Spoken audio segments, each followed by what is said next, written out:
ومن أحسن قولا ممن دعا إلى الله. حي على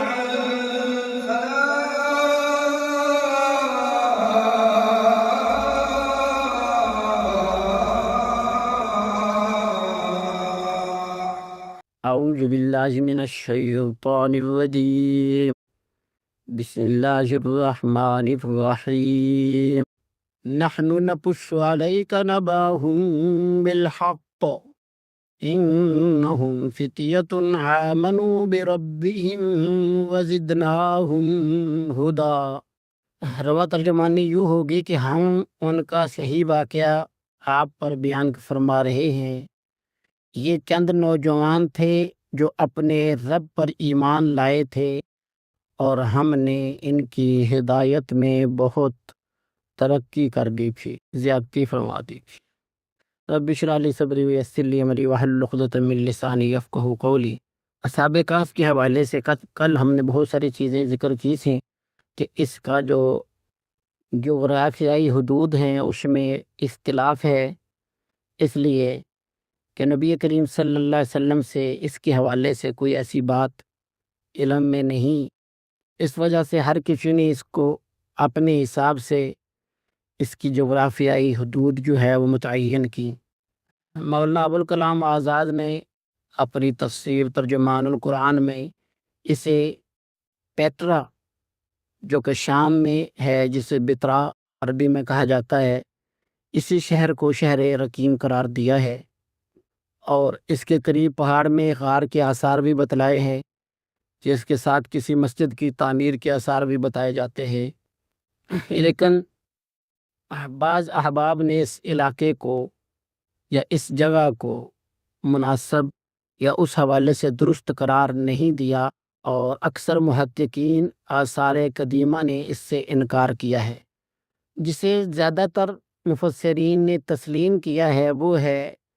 اصحاب کہف کی جگہ شہر اخسوس، جو ایشیائے کوچک کے مغربی ساحل پر روم کا سب سے بڑا شہر تھا، جس کے کھنڈرات اب بھی موجودہ ترکی کے شہر ازمیر، جہاں کچھ دن پہلے زلزلہ آیا تھا،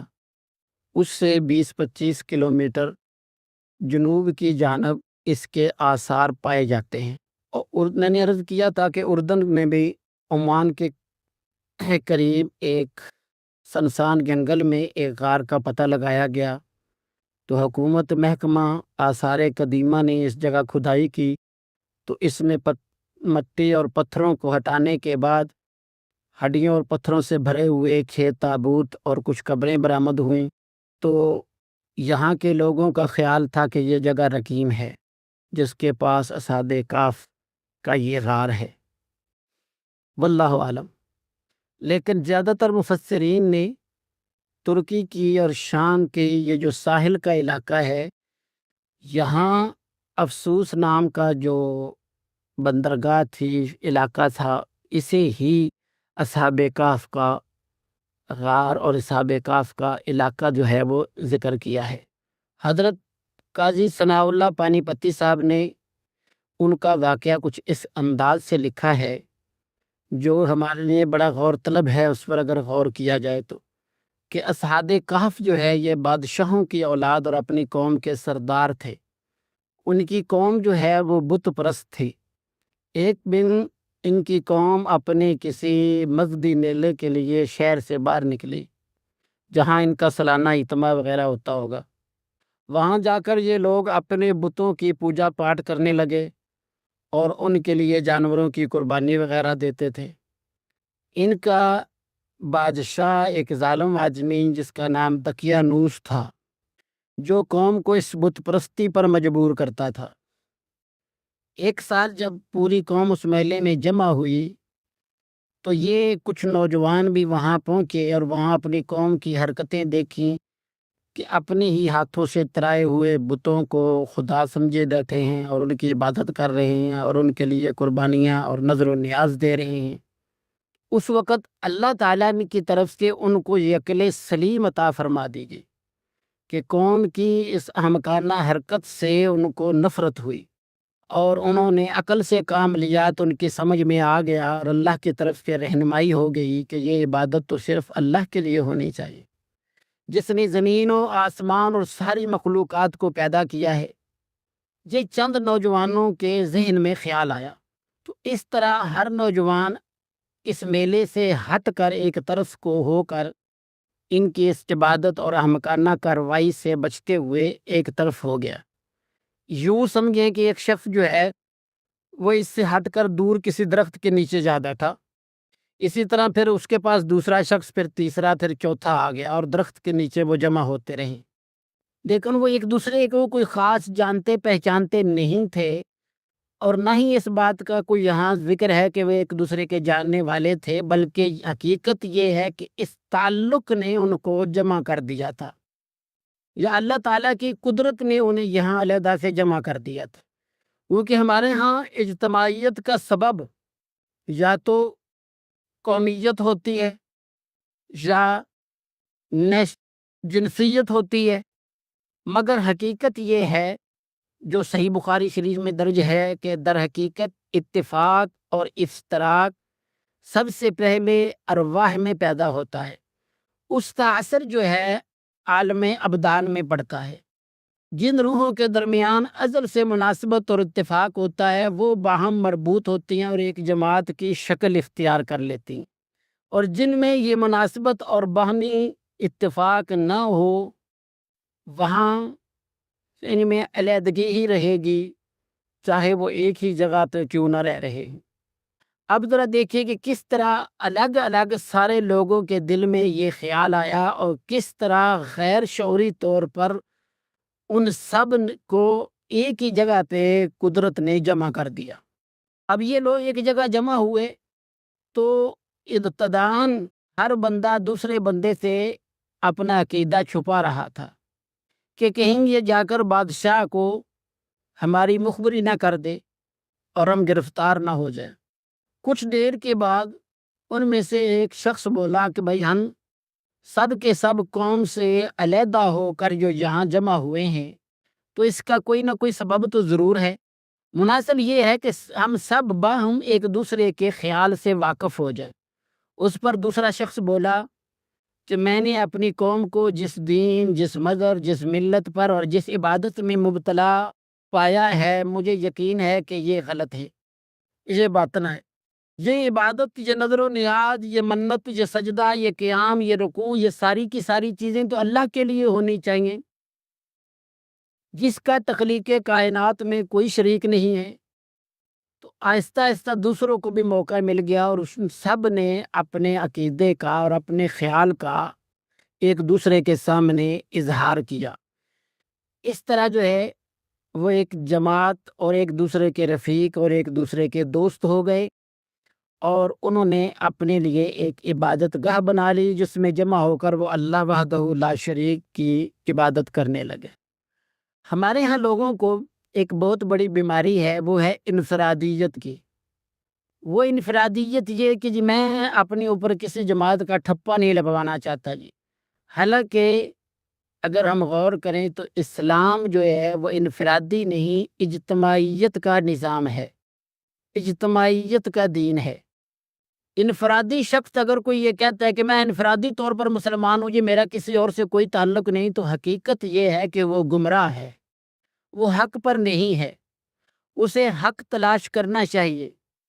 صحابہ اکرام رضوان اللہ علیہ مجمعین میں سے کسی نے یہ نہیں کہا کہ میں انفرادی طور پر مسلمان ہوں اور اجتماعی طور پر میں کسی جماعت کا یا کسی لیبل کا یا کسی دین یا ملت کا اپنے اوپر ٹھپا نہیں لگوانا چاہتا۔ ہمارے ہاں یہ ایک منافقت کی ایک قسم ہے جسے ہم کہتے ہیں جی ہم سب کو راضی رکھتے ہیں جی، بس سب ہمارے ہی ہیں جی، سب کے ہم بس سارے ٹھیک ہیں جی، حالانکہ ایسا نہیں ہوتا۔ یہ اپنے اندر کی منافقت کی سب سے بڑی نشانی ہے کہ بندہ سب کو ٹھیک سمجھے، ایسا قطعاً نہیں ہوتا، یقیناً کچھ ٹھیک اور کچھ غلط ہوتا ہے، اور انسان میں یہ جرأت جو ہے یہ صرف توحید ہی پیدا کرتی ہے کہ وہ غلط کو غلط کہہ سکے، یہ اللہ کی توفیق ہوتی ہے کہ وہ کسی غلط کو غلط کہہ سکے، ورنہ شیطان تو یہی چاہتا ہے کہ اللہ کہنے والے، رام کہنے والے یا اور کچھ کہنے والے یہ سارے ایک ہی ہیں جی، آپس میں بھائی بھائی ہیں، لہٰذا کسی کو غلط ماں کہیں جی۔ قرآن نے اور اسلام نے سب سے پہلے اسی چیز کی نفی کی، اور سب سے پہلا کلمہ لا الہ الا اللہ اسی پر ضرب تھا کہ یہ جو تصور ہے کہ جی نہیں سارے ٹھیک ہے، ایسا کچھ نہیں، کوئی ٹھیک نہیں، لا الہ، کوئی معبود نہیں، عبادت کے کوئی لائق نہیں، نظر و نیاز کے لائق کوئی نہیں، یہ آستانے، یہ دیویاں، یہ دربار، یہ مجاور، یہ سب جھوٹے ہیں، لا الہ، ان میں سے کوئی خدائی اختیارات کا مالک نہیں۔ لہذا یہ تصور کر لینا کہ میں انفرادی طور پر مسلمان ہوں اور اجتماعی طور پر میں ایسا نہیں چاہتا، تو یہ بالکل غلط ہے۔ نبی کریم صلی اللہ علیہ وسلم کا ارشاد یہ ہے کہ ایک شخص جو ہو اگر کوئی اکیلا شخص ہے تو شیطان اس پر حاوی ہو جاتا ہے، اور اگر وہ دو ہیں تو تیسرا ان کے ساتھ شیطان ہے، ہاں وہ اگر تین ہیں تو وہ جماعت ہیں، اور جب اللہ علی الجماع، اللہ کا ہاتھ جو ہے وہ جماعت پر ہے، پھر اللہ کی ان کے ساتھ مدد شامل حال ہو جاتی ہے۔ یہ جو لوگ تھے ان کے بارے میں قرآن میں یہ کہا کہ انہم فتیتن، یہ کچھ نوجوان تھے۔ فتیہ جو ہے یہ جمع قلت ہے، اس کا مطلب یہ ہے کہ یہ 9 سے زیادہ نہیں تھے، 9 سے کم ہی سے۔ اکثر اصحاب کی رائے کے مطابق یہ 7 لوگ سے۔ اب جب ان کی یہ اسلام لانے کی خبر شہر میں پھیلی تو یقیناً کچھ لوگ ایسے ہوتے ہیں جو بادشاہوں کے جاسوس ہوتے ہیں، انہوں نے بادشاہ کو ان کی خبر پہنچا دی، بادشاہ نے ان سب کو حاضر ہونے کا حکم دیا۔ جب یہ لوگ بادشاہ کے دربار میں حاضر ہوئے تو بادشاہ نے ان کے عقیدے کے متعلق ان سے پوچھا، اور خود بادشاہ سننا یہ چاہتا تھا کہ یہ لوگ چاہتے کیا ہیں۔ تو اللہ کہتے ہیں کہ ہم نے ان کے دلوں کو مربوط کر دیا، جمع کر دیا، ایک دوسرے سے جوڑ دیا۔ وربطنا، یہ لفظ استعمال کیا گیا، وربطنا علی قلوبہم، ان کے دلوں کو جوڑ دیا، اور وہ کھڑے ہو گئے اور انہوں نے جو تقریر کی، جو خطاب کیا، اس کا نچوڑ قرآن نے یوں بیان کیا کہ فقالوا ربنا رب السماوات والارض لن ندعو من دونہ الہا لقد قلنا اذا شططا۔ جب ان لوگوں نے بادشاہ کو بے خوف ہو کر دعوت ایمان دی تو بادشاہ نے اس سے انکار کر دیا، اور ان کو ڈرایا دمکایا، اور ان کے بدن سے وہ جو کپڑے تھے ان کے پہنے ہوئے، ایک روایت کے مطابق وہ کپڑے بھی چھین لیے، اور انہیں 3 دن کے لیے مہلت دی، اور کہا کہ تم اپنے رویے پر غور کر لو، اگر تم اس دعوت سے باز نہیں آئے تو تم سب کو قتل کر دیا جائے گا۔ اب یہ جو خیال تھا یہ بھی اللہ تعالیٰ کی طرف سے ایک خاص انعام کے طور پر تھا، یہ اللہ تعالیٰ کا لطف و کرم تھا اپنے ان مومن بندوں پر کہ بادشاہ نے ان کو فرار ہونے کے لیے 3 دن کی مہلت دے دی، اور یہ لوگ یہاں سے بھاگ کر دور جا کر کسی غار میں روپوش ہو گئے۔ یہ لوگ کس دین پر تھے؟ اکثر لوگوں کا خیال یہ ہے کہ یہ واقعہ جو ہے عیسیٰ علیہ السلام کے بعد پیش آیا ہے، لہذا یہ دین مسیح علیہ السلام پر تھے، لیکن امام ابن کثیر نے اسے قبول نہیں کیا۔ وہ یہ کہتے ہیں کہ یہ لوگ مسیحی دین پر نہیں تھے، بلکہ یہ واقعہ جو ہے یہ عیسیٰ علیہ السلام سے پہلے کا ہے۔ یہ ان کی اپنی رائے ہے، بہرحال اکثر لوگوں کا رائے یہ ہے کہ حضرت عیسیٰ علیہ السلام کے بعد یہ لوگ جو ہیں یہ واقعہ جو ہے وہ رونما ہوا۔ حضرت عبداللہ بن عباس سے جو روایت ہے وہ بھی اس طرح ہی ہے کہ اس بادشاہ کا نام دقیانوس تھا، جس بادشاہ کے وقت میں وہ بیدار ہوئے تھے اس کا نام دادوسیس تھا۔ اب یہ سارا واقعہ کس نے بیان کیا؟ اگر اس کے پس منظر میں جائیں گے تو ہمیں بڑی حیرانگی ہوگی کہ تمام مفسرین نے یہ تاریخ سے ہی بہت ساری چیزیں جو ہیں وہ لی۔ ایک عیسائی پادری تھا جس کا نام جیمس سروجی تھا،